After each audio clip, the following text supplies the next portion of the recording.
오늘 읽은 26장 본문 말씀 중심에서 하나님의 일, 사람의 일 이런 제목으로 하나님 말씀 전합니다. 하나님의 일과 사람의 일 이것을 성경에서는 너무너무 명백하게 말씀을 해주고 계십니다. 하나님의 일이라고 할 때는 우리가 해야 되는 하나님의 일을 말하는 겁니다.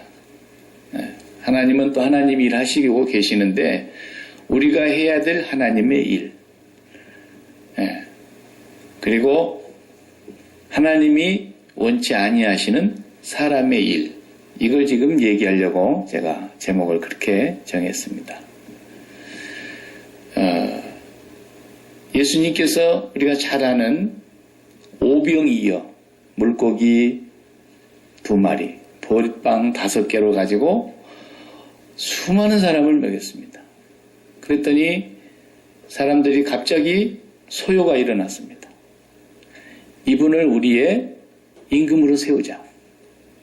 요한복음 6장에 나오죠.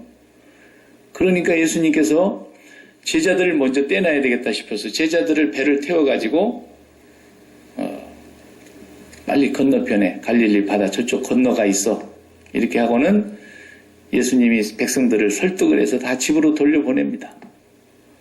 그리고 예수님께서는 제자들을 따라가지 않고 산속에 들어가셔서 밤새도록 기도를 하셨습니다.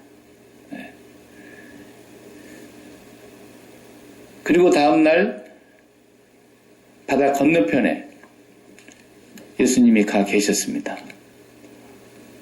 분명히 제자들만 넘어갔고 예수님은 산속으로 들어간 걸 봤는데 그러니까 그 다음날 사람들이 바다 건너편으로 가지 않고 산속으로 찾아 나왔어요. 다시 산 쪽으로 이제 나온 거죠.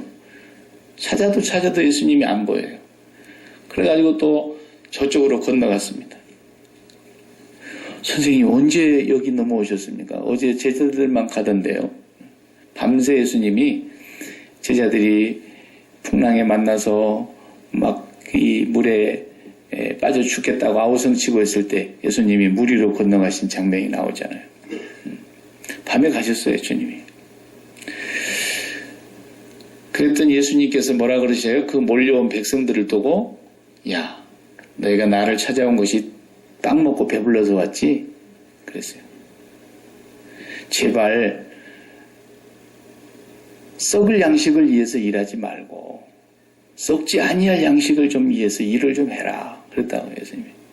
유대인들이 물어본 거예요. 그러면 우리가 어떻게 해야 하나님의 일을 하는 겁니까? 요한복음 6장 28절에 그렇게 분명하게 물어봤어요. 질문을 잘해야 공부를 잘하는 학생인 겁니다. 공부를 안 한 사람은 예습 복습도 안 한 사람은 질문을 뭘 해야 될지를 몰라요. 자, 모르면 물어보세요. 그럼 다 입 다물고 가만히 있죠. 공부 안 했다는 뜻이에요. 공부한 학생은 하다가 분명히 막히는 부분이 있을 수 있거든요. 그러면 딱 질문을 하거든요. 질문한 정확한 답을 얻게 되기 때문에 공부를 더 잘하는 거예요. 이 사람들이 그때 질문을 잘한 거죠. 우리가 어떻게 해야 하나님의 일을 하는 것입니까? 라고 물으니까 그때 주님이 요한복음 6장 29절에 너무너무 간단 명료하고 영원한 진리를 말씀하신 거예요. 뭐라 그랬어요? 하나님께서 보내주신 예수 그리스도를 믿는 것이 하나님의 일이니라 그랬어요. 우리는 뭐 그냥 굉장히 해야만이 일을 하는 것 같죠? 이거 하나가 전부 하나님의 일이라는 거예요. 우리가 해야 될 하나님의 일. 예수께서 대답하여 가라사대 하나님의 보내신 자를 믿는 것이 하나님의 일이니라. 우리가 교회 다니다 보면 하나님 일 많이 하잖아요. 근데 사실은 그것은 사이드로 하는 그냥 취미생활이에요. 취미생활. 우리가 본업이 따로 있잖아요. 본업은 본업대로 하면서도 취미로 그냥 또 하는 일이 있어요. 여러 가지 운동을 좋아해서 운동하고, 취미가 낚시 좋아해서 낚시도 하고, 여가 생활을 하는 거입니다. 그것도 일을 하는 건 하는 거죠. 그런데 진짜 메인 잡은 하나뿐인 거예요. 하나님이 보내신 자 예수 그리스도를 믿는 것이 하나님의 일이다. 요 메인 잡을 안 하고 맨날 세컨 잡만 하고 다닌다. 취미생활만 하고 다닌다. 여가생활만 하고 다닌다. 아니에요. 본업이 있고 여행도 다니고 그러는 것이지 맨날 여행 다닌다고 해서 행복한 인생이 아닙니다. 집 나가보면 우리가 다 경험해보잖아요. 3일 지나면 별로 재미없어요. 텐트 치고 뭐 야영하고 뭐 바닷가에 가서 물놀이하고 재미있을 것 같아도 거기서 평생 살아라 그러면 죽을 짓이죠. 본업이 있어야 돼요. 본집이 있어야 돼요. 그러니까 우리가 하나님의 일이라 그럴 때 이 그의 보내신 자 예수 그리스도를 믿는 것을 잘못하고 다른 거 백날 잘해도 다 헛된 거예요. 해 아래서 수고하는 모든 수고가 헛되는 거예요. 헛되고 헛되며 헛되고 헛되니 모든 것이 헛되다는 말이 거기에 해당되는 거예요. 또 사람의 일은 또 뭐냐? 하나님이 싫어하는 사람의 일이 있어요. 우리가 쓸데없이 일을 하는 게 있단 말이에요. 쓸데없이. 하나님은 전혀 그런 일을 싫어하세요. 근데 우리는 막 죽을 힘을 다해서 하죠. 그런 일이 있을 수 있다는 거예요. 그게 예수님이 또 선명하게 어디서 가르쳐 주셨어요? 마태복음 16장에 나오지 않습니까? 사람들이 나를 누구라 그러든, 그러니까 뭐 엘리야라도 에레미야나 위대한 선지자 같은 그런 부류의 한 분이라 그럽디다. 예수님, 너희는 나를 누구라 그러느냐? 그러니까 베드로가 대답을 잘했잖아요. 주는 그리스도시요 살아계신 하나님의 아들이십니다. 이렇게 얘기를 하니까 예수님이 흡족하게 네가 참 복이 있다. 이것을 알게 하신 분은 내 아버지도 아니고 내 어머니도 아니고 하늘에 계신 내 아버지다. 그러면서 베드로를 막 칭찬하고 내가 이제 천국 열쇠를 너한테 준다 그러고 땅에서 매면 하늘에서도 매이고 풀면 하늘에서도 풀리고 막 그러는 거예요. 베드로가 그냥 기분이 너무 좋았어요. 그렇잖아요? 답을 정확하게 얘기하면은 학생이요, 선생님이 김철수 정확하게 말했어. 그럼 기분 엄청 좋죠. 근데 예수님께서 거기서 본격적으로 하나님의 일을 말씀하십니다. 이제 인자가 예루살렘에 올라가서 서기관들과 장로들과 백성의 지도자들에게 붙들려서 고난을 받고 십자가에 못 박혀 죽고 제3일에 살아나야 하리라. 이 말씀을 비로소 가르쳤다 그랬어요. 예수님은 그것이 목적으로 이 땅에 오신 분이니까. 그런데 베드로가 또 칭찬 조금 받으니까 우쭐했는지 금방 나서가지고 또 선생님 그 말 같은 소리 하지도 마세요. 그 에피티마우라고 히브리서 헬라어 성경에 그렇게 써있는데 에피티마우라는 말이 꾸짖는다는 뜻이거든요. 막 선생님을 막 대놓고 자기가 가르치는 것처럼 소리를 지르면서 그 말도 안 되는 소리 하지 말라고. 선생님이 죽다니요. 고난을 받다니요. 그렇게 절대로 그런 일이 선생님께 일어나서는 안 됩니다. 이렇게 하니까 예수님 뭐라 그러죠 그때는? 사탄아 내 뒤로 물러가라. 네가 하나님의 일을 생각지 아니하고 사람의 일을 생각하는도다 그랬잖아요. 거기서 말하는 그 사람의 일, 이것이 하나님이 정말 미워하는 일입니다. 그러니까 하나님이 우리에게 시키신 메인 잡이 일이고 우리가 절대로 해서는 안 되는 사람이 일이 있다는 거예요. 사람들이 거꾸로 하는 거. 사람의 일은 죽을 힘을 다해서 열심히 하고 하나님의 일은 소홀히 하는 거예요. 이건 정말 불행한 거예요. 우리 소망교회 성도들이 평생 예수를 믿고 살면서 우리는 사람의 일은 되도록이면 하나님이 그 싫어하는 사람의 일은 할 수 있는 한 우리가 그걸 하지 말아야 되고 하나님이 기뻐하시는 그 일을 잘해야 된다. 그럴 때 칭찬했다 그래요. 칭찬. 그래 애가 또 부모 생각하고 열심히 지가 나름대로 일한다고 그냥 시키지 않는 일을 막 열심히 했어요. 칭찬을 많이 받으려고. 그랬는데 그냥 시키지 않은 일을 하다 보니까 그 자기가 해야 될 일인지 안 해야 되는지 모르고 너무너무 중요한 일을 그르쳐놨다 그런 거예요. 그러면 부모님이 뭐라 그러겠어요? 잘했다 그러겠어요. 왜 너는 안 시킨 일을 그렇게 해가지고, 응? 우리 하나님 앞에서 우리가 그렇게 살 수 있다니까요, 정말로. 오늘 26장의 내용은 우리가 다윗을 통해서 계속 배우는 것입니다. 다윗은 예수 그리스도가 오는 인생의 그림자죠. 네. 다윗의 자손 예수여. 아브라함과 다윗의 자손 예수 그리스도의 족보다 다윗의 세계에서 오신 예수 그리스도를 얘기하려고 하다 보니까 다윗은 항상 그리스도의 나라의 그림자의 모형을 우리에게 그림으로 보여주는 삶이었다는 거죠. 완벽한 자는 아니었지만 다윗이 훌륭해서가 아니라 하나님을 다윗을 은혜로 선택해서 하나님은 은혜로 왕으로 세우시고 다윗을 통해서 그리스도의 나라를 이 땅에 오게 하시려고 하시는 그 하나님의 섭리 속에서 다윗의 모습은 그리스도의 그림자의 모습이었다는 거예요. 그걸 우리가 계속해서 성경에서 보게 되는 구약에서. 그러니까 다윗이 시편에 보면 그리스도를 주님이라 칭했다 그랬잖아요. 다윗이 언제적 사람인데 다윗과 그리스도는 시대적으로 보면 다윗이 선배죠. 한참 조상이죠. 그러나 다윗이 예수 그리스도를 보고 내 주여라고 그랬단 말이에요. 우리는 이 다윗의 삶을 통해서 그리스도의 백성, 그리스도의 나라, 하나님의 나라가 어떻게 이루어지고 하나님의 사람들이 어떻게 살아야 된다는 것을 가르쳐주고 있는 좋은 훈련이에요. 24장에서 우리가 사울이 용변을 보려고 굴에 들어갔다가 다윗이 거기 숨어서 응거하고 있는지는 꿈에도 몰랐다가 그저 용변 보고 나가는데 살려서 내보냈어요.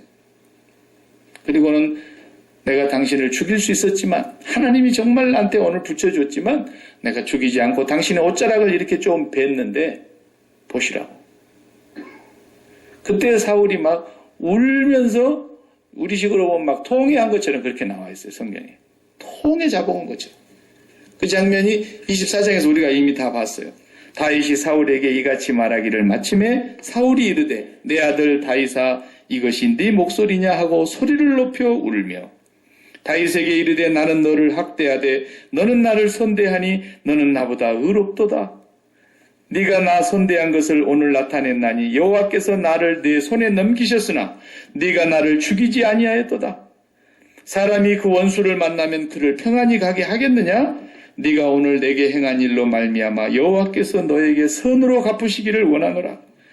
나는 내가 반드시 왕이 될 것을 알고 이스라엘 나라가 너의 손에서 견고히 설 것을 아노니. 이렇게까지 얘기했던 사울이 한 장을 채 넘기지 못하고 또 쫓아온 거예요. 지난주 우리 보았잖아요.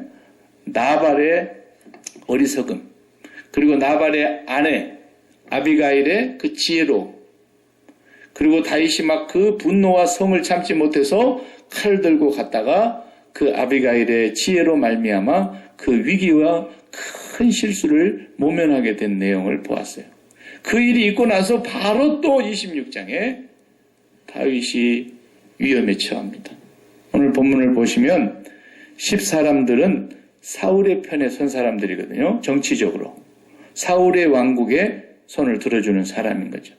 그래서 10사람들이 기브아에 와서 사울에게 고자질을 또 합니다. 다윗이 하길라 산에 숨어 있습니다. 그래서 그 10사람들이 와서 하는 얘기를 듣고 사울이 3,000명을 뽑아서 다시 10광야로 내려갔다. 그렇게 나옵니다. 2절에. 그러자 3절을 보면은 다윗은 사울이 자기를 따라 광야로 내려왔다는 걸 알게 됐습니다. 믿을 수가 없는 일이 벌어지는 거예요. 야, 세상에 지난번에 내가 잡혔을 때 그거 죽일 수 있었던 것도 우리 따라다니던 동료들이 죽이자 그러는데도 내가 그걸 살려서 내보냈더니 눈물을 흘리며 회개하고 통에 잡아간 것처럼 행동을 해놓고는 그리고 다시 또 이렇게 마음이 확 변해가지고 이게 광기가 들리면 미친 거라니까요. 사람 마음을 사람이 통제를 못해요. 우리가 우리 마음을 다스릴 수 있을 것 같습니까? 사람은 사람의 마음을 못 다스려요. 네. 그래서 이런 사람을 몇 번 본 기억이 있어요. 아, 사람이 막 가니까 완전히 이건 사람이 아니더만요. 왜 그러세요, 집사님? 그러니까 사람이 막 가니까 나도 나를 모르겠어요. 이러더라고. 그렇게 미친 짓을 해요. 네. 사울이 지금 그런 미친 광기에 들려 있어가지고 그렇게 통에 잡아가고 막 울면서 정말 새 사람 된 것처럼 얘기를 하더니 또 그 얘기를 듣고서는 10광야로 내려와서 그것도 혼자 내려온 것도 아니고 3,000명의 정예부대를 또 데리고 내려와서 다윗을 죽이겠다. 이번에는 다윗이 도망을 안 가고 정말 진짜일까? 사람을 먼저 보내봤어요. 야, 진짜 가봐라 좀. 기가 의심스럽지 않습니까? 믿어지지가 않지 않습니까? 가보니까 진짜 왔어. 그 보고를 듣고는 자기가 내려갈 각오를 하고 부하를 모아놓고 얘기를 합니다. 야, 나하고 같이 저 사울의 진영으로 들어갈 사람 나 따라. 아히멜렉이라고 하는 햇사람이라고 그랬어요. 옛날 제사장 아히멜렉은 죽었죠. 햇사람 아히멜렉하고 요압의 이제 동생, 요압의 동생 아비새는 나중에 군대 장관이 됩니다. 다윗의 나라에서 이 아비새하고 둘 앞에서 내가 저기 내려가려는데 누가 나 따라올래? 그러니까 아비새가 제가 가겠습니다. 아비새를 데리고 사울이 잠들어 있는 그곳으로 잠든지는 몰랐는데 가보니까 다 잠들었어요. 조용히 잠들었어요. 사울이 한 가운데 누워있고 그 병사들이 뺑 둘러서 포위를 하고 사울을 보호하고 있어요. 그런데 전부 잠이 들었어요. 오늘 잠들었다는 얘기를 여러분 보셨습니다. 다 같이 다시 한번 보시면 어떻게 잠이 들었다 그랬냐면은 8절에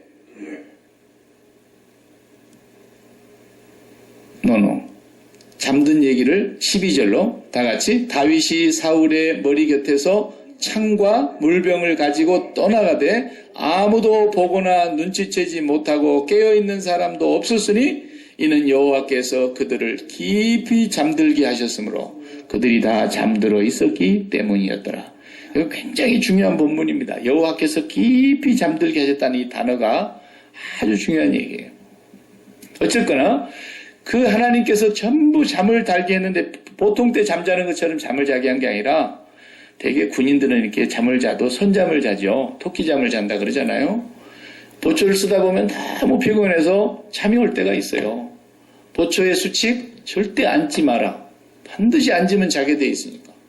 그래서 앉지 마라 그러니까 앉지는 않았지만 살짝 기대고 있으면 기댄 채로 잠이 든다고요. 너무 힘드니까. 그런데 그래도 누가 부시럭하면 일어나야죠. 군인인데. 사울이 보초 세우는 병사들까지 안 세워놓고 잤겠습니까? 다 잠자지 못하게 하지 한 게 아니라 보초는 세워놓고 다 자라 이렇게 했죠. 그런데 다 잠이 들었어요. 잠을 자도 깊이 하나님이 잠들게 해버렸다 했어요. 그 다윗이 거기 들어가 보니까 완전히 골아떨어졌어요. 야, 이런 기회가 없죠. 찬스 중에도 이런 찬스가 없는 거예요. 그냥 축구로 말하자면은 골키퍼가 저쪽에서 그냥 자빠져 있어. 골문 앞에 가서 그냥 발로 이렇게 살짝 굴리면 그냥 골이 들어가는 거야. 이건 뭐 일도 아니죠. 우리 집사님 말대로. 여기 아비새가 따라가가지고 뭐라 그랬어요? 8절 다시 읽어봐요. 다시 한번. 아비새가 다윗에게 이르되 하나님이 오늘 당신의 원수를 당신의 손에 넘기셨나이다. 그러므로 청하오니 내가 창으로 그를 찔러서 단번에 땅에 꽂게 하소서. 내가 그를 2번 찌를 것이 없으리이다 하니. 다윗의 손에 피를 안 묻히게 하겠다는 거예요. 내가 피 묻힐 때니까 말씀만 하십시오. 내가 그냥 그대로 땅에다가 이렇게 꽂아 놓을 테니까. 2번 찌를 것도 없다. 2번.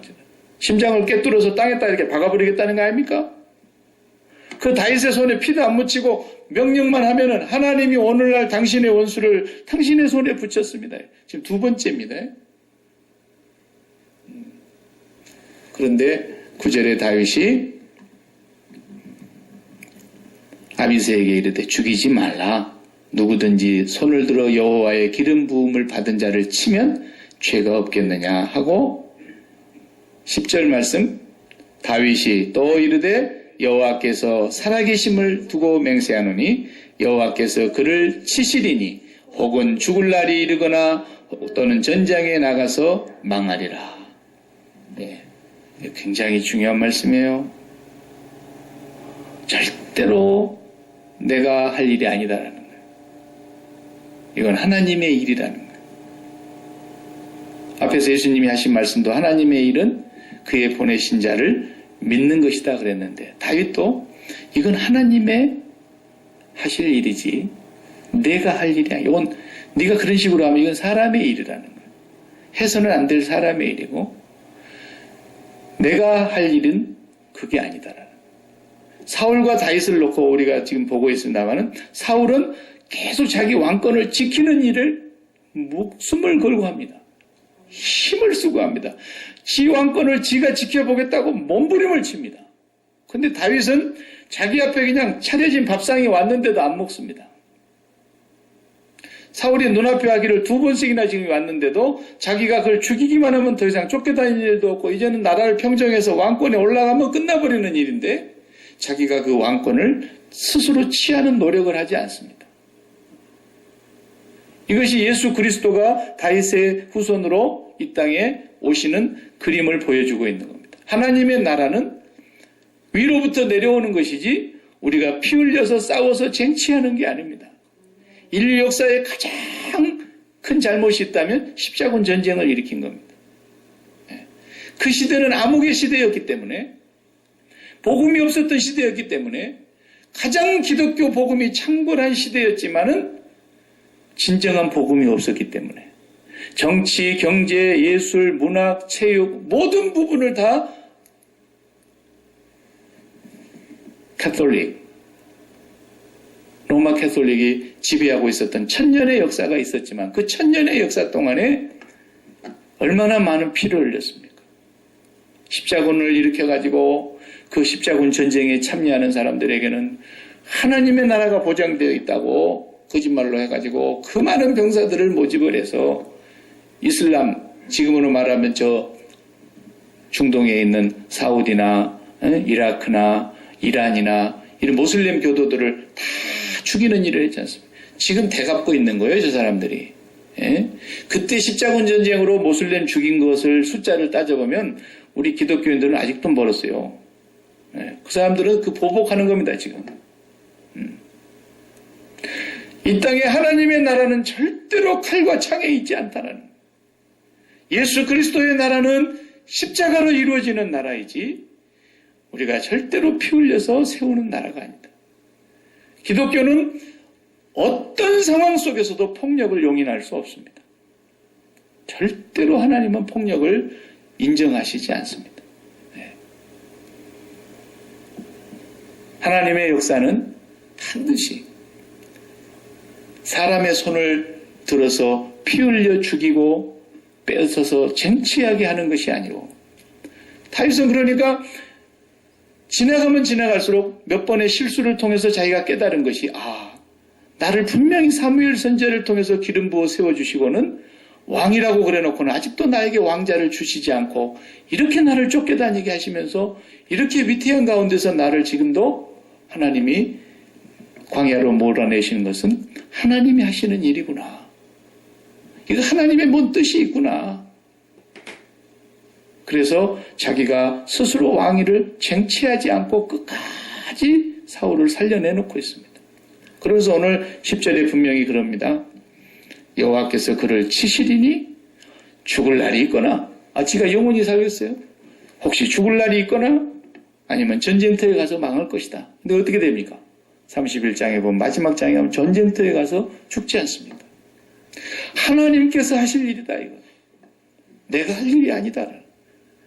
다윗은 계속 자기 앞에 오는 이 기회를 내 일이 아니다, 내 일이 아니다 그러면서 밀어내고 있는 거예요.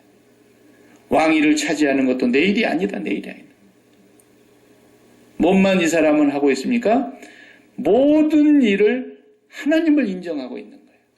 범사의 그를 인정하라, 그리하면 너의 길을 지도하시리라. 잠언 3장 5절 6절에 그랬죠. 너는 모든 일에 하나님을 인정하라는 거예요. 어떤 일도 우연히 일어나는 일이 없어요. 어떤 일도 내가 재수 없어서 그런 게 아니에요. 어떤 일도 내가 전생에 죄가 많아서 그런 게 아니에요. 어떤 일도 하나님이 배후에 역사하고 있는 거라는 거예요. 어떤 상황도 하나님께서 지금 그 손 안에서 이것을 통제해 가고 있다는 거예요. 다윗은 그걸 철저하게 범사의 그를 인정했다라는 거예요. 그러니까 하나님이 그의 길을 지도해 주신 것입니다. 내 일이 아닙니다. 원수 갚는 건 하나님의 일입니다. 원수가 굶주리거든 먹을 것을 주고 마실 것을 달라 그러면 마실 것을 주라 그랬습니다. 그래야만 그 머리에 숯불을 쌓는 것이 되리니 내가 갚으리라 그랬습니다. 하나님께서. 이건 철저하게 내 일이 아니다, 내 일이 아니다 하고 하나님께 맡겨드리는 일이 됐습니다.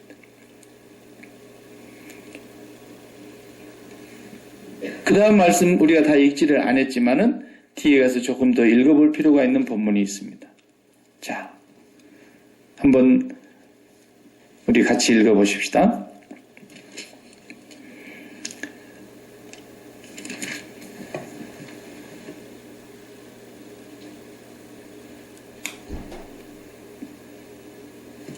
이 19절 다 같이.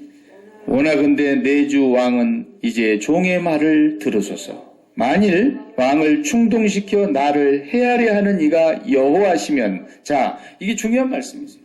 사울 왕을 충동시켜서 다윗을 죽여라 라고 충동시키신 이가 여호와시라면 어떻게 하는 거예요?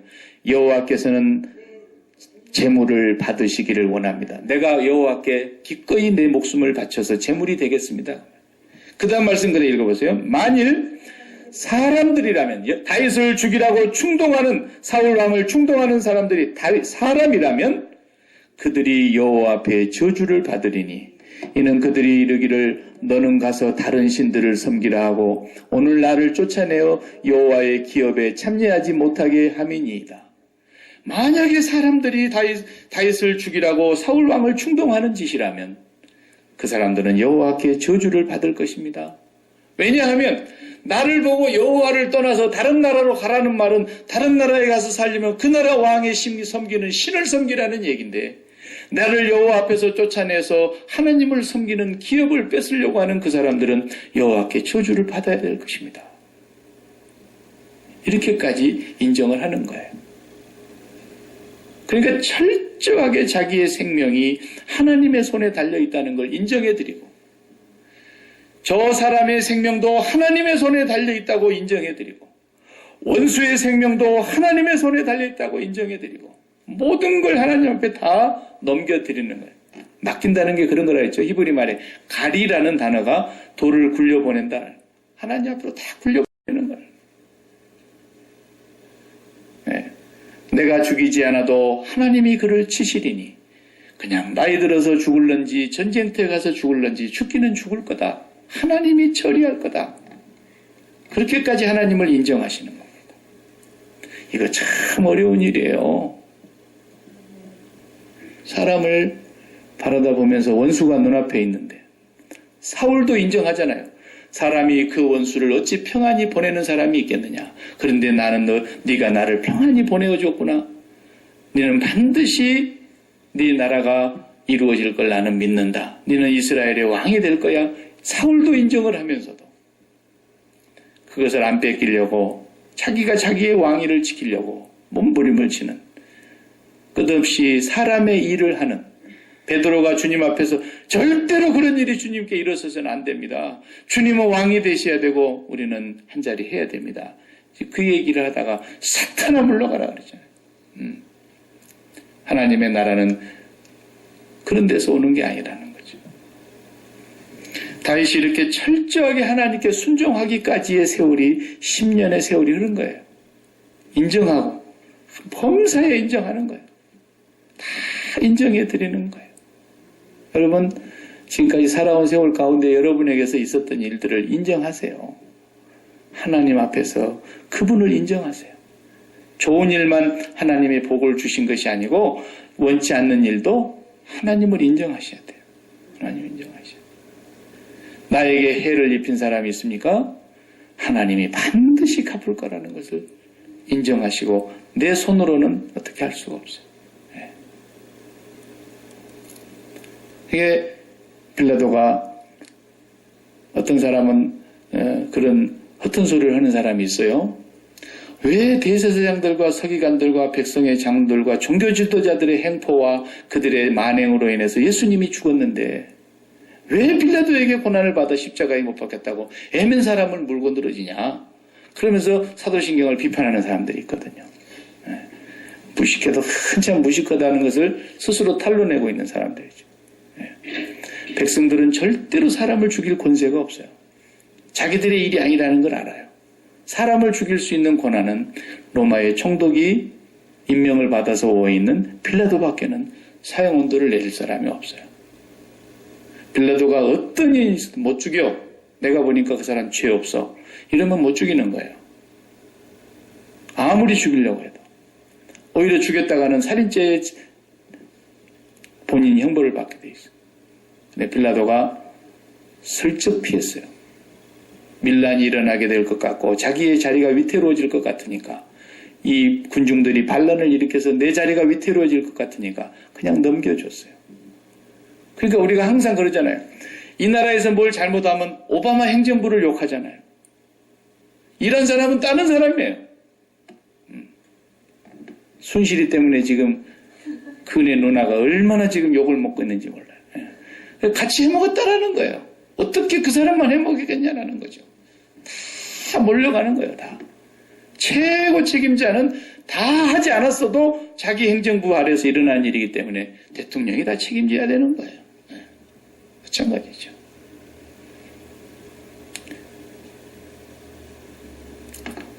그런데 빌라도가 그러잖아요. 내가 너 죽일 권세도 있고 놓을 권세도 있다. 왜 내가 묻는 말에 대답을 안 하느냐. 빌라도가 답답하고 이 사람이 너무 어리석게 보이는 거예요. 내가 너를 살려줄 수도 있어. 주님이 뭐라 그래요? 이건 네가 상관할 일이 아니야. 네 일이 아니야. 위에서 권세를 주지 아니하셨으면 너는 아무것도 할 수 없어. 네. 그러니까 하나님이 하시는 일이니까 주님은 빌라도하고 상대를 안 하고 하나님만 상대하는 거예요. 사울이 자기를 죽일 거라면 그것이 하나님께로부터서 일어나서 사울의 마음이 충동된 일이라면 저는 제 목숨을 하나님께 드리겠습니다. 그러나 그 사울을 충동하는 것이 사람이라면 그들은 저주를 받을 겁니다. 이런 다윗의 신앙이 하나님께 맡기는 신앙이라는 거죠. 하나님의 사람들은 반드시 그 훈련 과정을 거쳐가게 돼 있어요. 작은 일에서부터 큰 일까지. 고린도후서 1장을 설교 시간이지만 한 장을 잠깐 펴보기를 원합니다. 고린도후서 1장을 같이 읽고 싶습니다. 8절을 찾으십시오. 고린도후서 1장 8절을 보면은 이런 말씀을 하십니다. 사도 바울이 고린도 교회에 보내는 편지 가운데 이렇게 얘기해요. 형제들아, 우리가 아시아에서 당한 환난을 너희가 모르기를 원하지 아니하노니 그랬습니다. 선교를 하는 동안에 아시아 지역에서 주로 많이 했었습니다. 2차 전도 여행부터서는 유럽 쪽으로 넘어갔지만 1차 전도 여행 때 아시아 지역을 많이 했어요. 그리고 3차 전도 여행을 끝나고 나서는 아시아 지역을 다시 돌아다 봤어요. 그러니까 아시아 지역에서 환난을 많이 당했다. 전도하면서. 얼마나 환난을 당했는지 여러분들이 알기를 바랍니다. 그 말이에요. 모르기를 원치 아니하노니 힘에 겹도록 심한 고난을 당하여 살 소망까지 끊어지고 그랬습니다. 내 힘으로 감당할 수 없을 만큼의 힘에 지나도록 환난과 시련과 고초를 겪었기 때문에 살 소망이 끊어졌다라는 거예요. 여러분 이해가 가십니까? 사도 바울이 하나님의 일을 하는 사람인데 전도하러 간 사람인데 자기 욕심을 차리는 사람이 아닌데 이렇게 고난을 당하고 있는데 나중에 9절에 뭐라 그랬어요? 우리는 우리 자신이 사형 선고를 받은 줄 알았으니 하나님이 이제 우리를 여기서 불러가실 줄 알았다라는 거예요. 아, 이것으로 이 고난 때문에 우리는 살지 못하겠구나 그렇게 생각을 했는데 그것까지 몰아넣으신 이유가 뭐였어요? 이 이유는 우리로 자기를 의지하지 말고 오직 죽은 자를 다시 살리시는 하나님만 의지하게 하려 하심이라 그랬어요. 철저하게 하나님만 의지하게 사는 범사의 그분만을 인정하고 그분을 의지하고 살게 만들기 위해서 죽음의 자리에까지 가도록 만드시고 본인들이 느끼기에도 이제 우리는 여기서 하나님 앞에 갈 준비를 해야 되겠구나. 죽겠구나. 사형 선고를 느꼈다고 한다는 거예요. 거기까지도 하나님이 밀어넣으시는데 그 이유가 뭐더라고요? 철저하게 하나님만 의지하게 하더라는 거예요. 조금도 사람을 의지하지 않게 하더라는 거예요. 제가 늘 웃기려고 하는 말 같지만 처삼촌 고모 아들도 의지하면 안 돼요. 그 사람이 막 힘있는 검사니 검사 중수부장이니 이런 사람들 있잖아요. 그러면 그런 집에 친척 하나만 생겨봐요. 막 거머리 때처럼 막 온 집안에 그냥 사돈네 팔촌까지 그 사람 힘을 빌려가지고 안 되는 걸 되게 하려고 그러지 않아요. 우리가 그런 나라에 살다 왔어요, 사실. 그러니까 저 일 하나 터지니까 보세요. 무명의 여인 한 사람이 온 나라를 다 쥐락펴락한 거 아닙니까? 심지어는 그냥 평창에서 동계올림픽을 하는데 그 하청업체 회사 하나도 자기가 아는 회사로 하라고 비서관들 다 연락해가지고 그렇게 했다잖아요. 이 사람은 하나님을 믿는 사람이 전혀 아니었기 때문에 그 애비가 유교와 불교와 기독교를 통합해가지고 비빔밥 종교를 하나 만들어서 그 사이비 종교의 교주 노릇을 하면서 그때부터서 그 짓거리를 해온 거예요.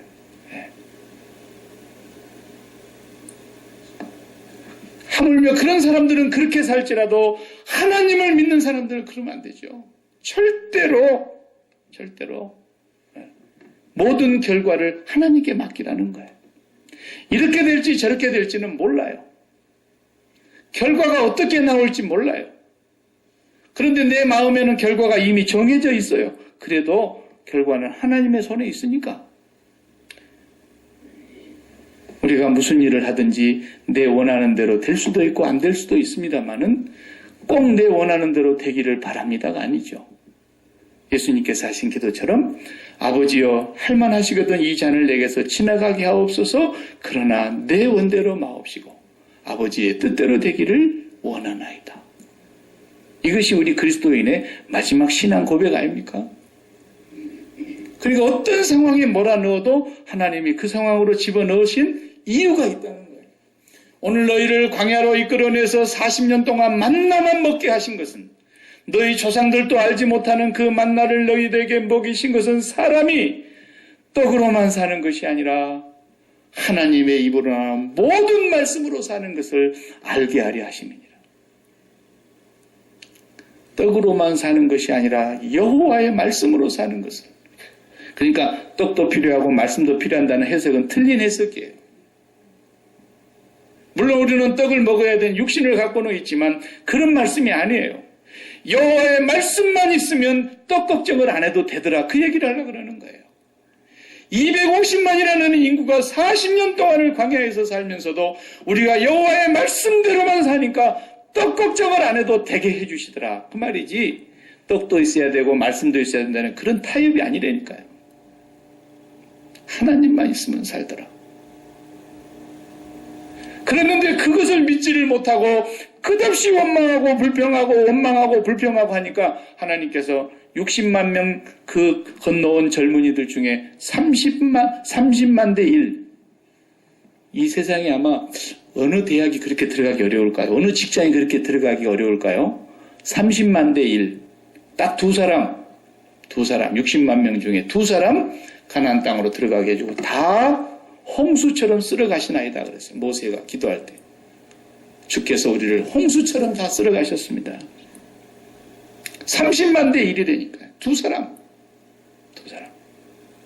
여러분, 예수 그리스도의 십자가를 너무 과소평가하지 마세요. 내 조그만 소원 하나 이루어지지 않았다고 감히 하나님 앞에 우리가 원망할 수 있냐. 홍해 바다를 어떻게 건너왔는데 10번의 재앙을 하나님 어떻게 보여주셨는데 구름으로 불기둥으로 지키면서 광야를 어떻게 인도하셨는데 먹을 것 없다고 감히 하나님을 믿지 못하고 하나님이 어떻게 그들을 홍해바다를 가운데로 마른 땅을 건너게 하셨는데 저 가나안 땅에 정탐군 보내놨더니 우리는 죽었다 그러면서 하나님을 과소평가하는 거예요. 그리고 원망하고 불평하는 거예요. 그래서 안 되겠다. 30만 대 1이다라는 거예요. 여호수아 칼렙 두 사람을 빼고는 다 홍수처럼 쓸어내버리는 거예요. 예수 그리스도의 십자가를 절대로 과소평가하면 안 돼요. 단 한순간도 그 십자가를 잊어서는 안 돼요. 우리에게 어떠한 어려움이 있다 한들 예수 그리스도의 십자가의 희생을 감히 우리가 과소평가할 수 있냐에 대해요. 내 뜻대로 안 된다. 얼마나 하나님은 지옥의 형벌이 무서우면 그렇게 말씀을 하셨을까요? 얘들아, 두 다리 성성해가지고 지옥에 가는 것보다도 그 다리가 범죄케 하거든 하나를 잘라버리고 불구로 지옥에 가지 않고 영생에 들어가는 게 낫다. 네 두 손이 범죄해가지고 지옥불에 들어가는 것보다도 네 두 손 하나를 잘라버리고 영생에 들어가는 게 낫다. 지옥이 어떤 곳이길래 주님은 그렇게 표현을 하셨겠어요? 아무리 내가 여러분에게 지옥을 설명해도 여러분 지옥을 이해를 못해요. 저도 이해를 못해요. 이해를 못해요. 다만 우리는 한 가지, 전에 제가 얘기한 대로 경험적으로 아는 거 한 가지 있는 거예요. 미국에서 살던 사람을 저 아프리카에 보내가지고 너 거기서 죽을 때까지 살아. 물도 없어요. 짐승들하고 같이 막 똥 싸갖고 진흙에 놓은 진흙탕 같은 데서 물 같이 떠먹어야 돼. 먹을 것도 없어요. 아무거나 땅에서 그냥 먹을 거 있으면 주워 먹어야 돼요. 미국에서 살던 사람을 거기 보내놓으면 못 삽니다.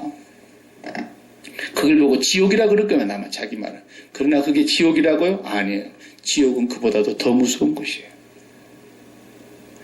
그 애들은 거기서 나서 거기서 살다 거기서 죽기 때문에 미국이라는 땅도 국경을 넘어가서 더 잘 사는 땅을 한 번도 못 봤기 때문에 우리가 이게 저주받은 것인가 하는 것이 그렇게 깊이 실감되는 건 아니에요. 그래서 못 사는 나라가 행복지수가 더 높은 거예요. 우리같이 이렇게 너무 잘 살고 잘 먹고 부족함이 없는 사람들을 그런 데 갖다 내놓으면 이건 사는 곳이 아니야. 지옥이야 지옥 그러겠죠. 그러나 우리 주님은 우리에게 지옥을 설명할 길이 없으니까 우리가 못 알아들으니까 두 다리를 잘라서라도 영생에 들어가는 게 낫지. 죄짓다가 지옥에 가지 말라고 말씀하셨어요. 우리를 그곳에서 건지시기 위해서 독생자 하나님의 아들 예수 그리스도가 와서 십자가에서 죽으셨다는 그 십자가의 죽음을 과소평가하지 마세요. 여러분의 어떤 형편에 갖다 대놓고 그 앞에서 감히 원망할 수 있겠습니까? 어떤 상황이 벌어진다고 해서 그분 앞에서 여러분이 불평할 수 있겠습니까? 예수 믿는 사람은 그분의 십자가를 한순간도 잊지 말아야 됩니다. 그것이 예수 믿는 거예요. 그게 예수 믿는 거예요. 그의 보내신 자 예수 그리스도를 믿는 것이에요. 그러면 우리는 그 하나님을 믿을 수 있는 거예요. 어떤 상황에도 나를 이제 끊을 수 없다는 걸 믿는 거예요. 환난이 와도 핍박이 와도 공고가 와도 위험이 와도 칼이 와도 현재 일이나 앞으로 장래일이나 능력이나 높음이나 기쁨이나 다른 아무 피조물이라도 하나님께서 그리스도를 보내서 나를 구원하신 그 사랑에서 끊을 자가 없으리라. 이 믿음을 가지고 하나님 앞에 우리의 모든 걸 다 맡기는 거예요. 여러분 만족스럽지 못한 거 있으면 그것 때문에 조금이라도 근심하거나 원망하지 마세요. 큰 죄 짓는 겁니다. 하나님으로 대신 배를 채우세요. 돈이 돈 번다 그랬잖아요. 은혜가 은혜를 몰고 오는 거예요. 은혜 위에 은혜가 넘치게 되는 거예요. 은혜가 은혜를 낳는 거예요. 내가 부족한 것이 있으면 그것을 십자가에 못 박아버리고 예수 그리스도를 바라보며 하나님의 사랑을 배부르게 먹으세요. 하나님의 사랑이 내 마음속에 가득가득 채워지게 되면은 은혜 위에 은혜가 넘쳐서 나머지가 다 은혜가 되는 거예요. 내게 지금 뭔가 부족함이 있어서 모자람이 있어서 안타까움이 있어서 괴로운 것은 그것 때문이 아니라 하나님으로 굶주려 있기 때문이에요. 그리스도의 십자가를 과소평가하기 때문이에요.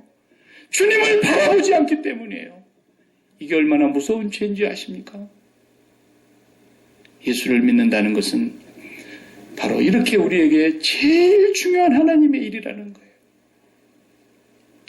다윗은 그래서 일생에 하나님께 모든 걸 다 맡기고 죽을 각오도 되어 있었고 하나님이 하시는 일이라면 나는 사울의 칼에서 기꺼이 여호와께 제물이 되겠다고까지 했어요. 그리고 내가 이 사람을 죽이지 못해서가 아니라 이 사람을 죽이는 것은 내 일이 아니다라는 것이었어요. 하나님의 일이며 그가 늙어 죽든지 전쟁에 나가 죽든지 하나님은 그를 반드시 죽일 거다. 이것이 예수 믿는 사람의 삶인 것입니다. 여러분 부족한 것이 있으면 그것을 채워달라고 기도하지 마시고 제발 그런 기도하지 마세요. 여러 번 부족한 것이 느껴지거든 하나님, 내가 하나님으로 목마릅니다. 내가 하나님을 갈망하는 믿음을 허락하여 주시옵소서. 사슴이 시냇물을 찾아서 목말라서 헤매이듯이 내 영혼이 주를 찾기에 갈망하나이다. 여호와를 앙망하나이다. 십자가의 그 사랑을 깨닫게 해주시라고 붙들고 기도할 망정 다른 걸 채워달라고 하지 마세요. 범사의 그 현실을 인정하세요. 하나님을 인정하는 것입니다. 이것이 기독교 신앙인 것입니다. 그런데 내가 기대하지도 않아도 하나님은 때를 따라서 필요한 것들을 공급하시며 나머지는 전부 은혜로 주시는 것이 은혜로 주시는 안 줘도 감사한데 은혜로 주시는 거예요.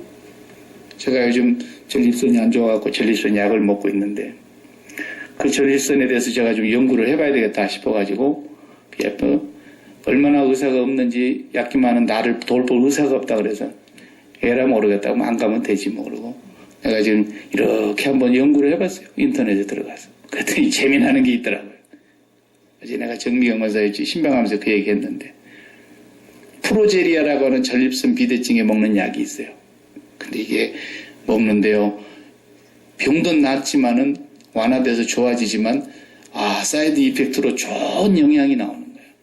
대머리가 머리가 나는 거예요. 자, 나도 이거 먹어봐야 될 것 같아 이제. 대머리가 머리 난다 그래서. 신기하잖아요. 그 의사들도 몰랐던 거예요. 약사들도 몰랐던 거예요. 그게 그렇게 될 줄은. 고혈압약도 다들 먹으시잖아요. 고혈압약 잡수면 미녹시딜 드신 분 혹시 계신지 모르겠어요. 여기 고혈압약 미녹시딜 먹어도 털이 나는 거예요. 이게 혈압도 떨어지는데 털이 나는 거예요. 부작용으로. 근데 좋은 부작용이잖아요. 그래서 약사들이 다시 연구를 한 거예요. 지금 이게 털 나는 거하고 뭐가 있구나 이게. 그래가지고 지금 머리 나는 약을 또 개발했잖아요. 그런 거라니까요. 하나님 한 분만 제대로 믿으면, 하나님 한 분에게 모든 것을 맡기고 살면 그 나머지 모든 영향은 다 아주 포지티브한 사이드 이펙트가 나오는 거예요. 여러분, 하나님이 굶주리면 모든 것이 옆구리가 시리지만 하나님이 배부르면 은혜가 은혜를 낳는 거예요. 우리 기독교가 다시 믿어야 돼요. 잘못 가고 있어요. 너무나 많은 사람들이. 저를 포함해서 너무나 많은 목사들이 설교를 잘못하고 있는 거예요. 지금. 우리가 이 땅에 복을 구하는 것이 기독교인 줄로 착각하고 있는 거예요. 하나님이 굶주려 있기 때문에 그러는 거예요. 목이 잘려나가던 우리의 선진들도 하나님으로 배가 불러 있으니까 주여 저들의 죄를 저들에게 돌리지 마옵소서. 자기들이 하는 걸 알지 못하기 때문입니다. 돌멩이로 자기를 내리찍는 사람을 향해서 그렇게 기도를 했어요. 하나님이 배가 부르니까 그 엄청난 박해와 핍박 속에서도 그들은 은혜롭게 죽었어요. 그러나 오늘날 이 복음이 다 사라졌습니다. 오늘날 이 세상에 정말 기독교인의 복음을 찾아보기가 어려운 것은 조금만 어려움이 오면은 하나님을 물고 난리가 나는 거예요. 하나님이 배고파서 그러는 건지를 모르고 바로 이때에 금식해야 되는 거예요. 신랑과 같이 있을 때는 금식하는 것이 아니다. 너희가 신랑을 빼앗길 날이 오리니 그때는 금식해야 하리라. 하나님으로 배고파서 굶주려 있어서 모든 것이 불만이 있는 사람들은 금식하시기를 바랍니다. 그리고 하나님의 얼굴을 구하시기 바랍니다. 그런데 조금만 배고프면 기도해야 된다 그러고 어디 기도원 가야 된다 그러고 이딴 소리를 하고 있는데 이 기독교가 근본적으로 잘못된 부흥 강사들 때문에 못 쓰게 된 거예요. 조금만 능력 받으면 기도원 차려가지고 그떡짓거리하는 사람들 때문에 이게 문제가 생긴 거예요. 우리는 하나님 배고파서 문제 생긴 것인 줄이나 알고 어디서 문제가 생긴 것인 줄이나 알아야 병의 원인을 알아야 치료를 할 거 아니겠습니까? 우리 기독교인의 질병은 하나님이 배고파서 문제가 생기는 것은 있을 망정 그 외에는 범사의 그분을 인정하세요. 나에게 꼭 합당한 복을 주고 계신다는 사실을 인정하시기 바랍니다. 기도하십시다.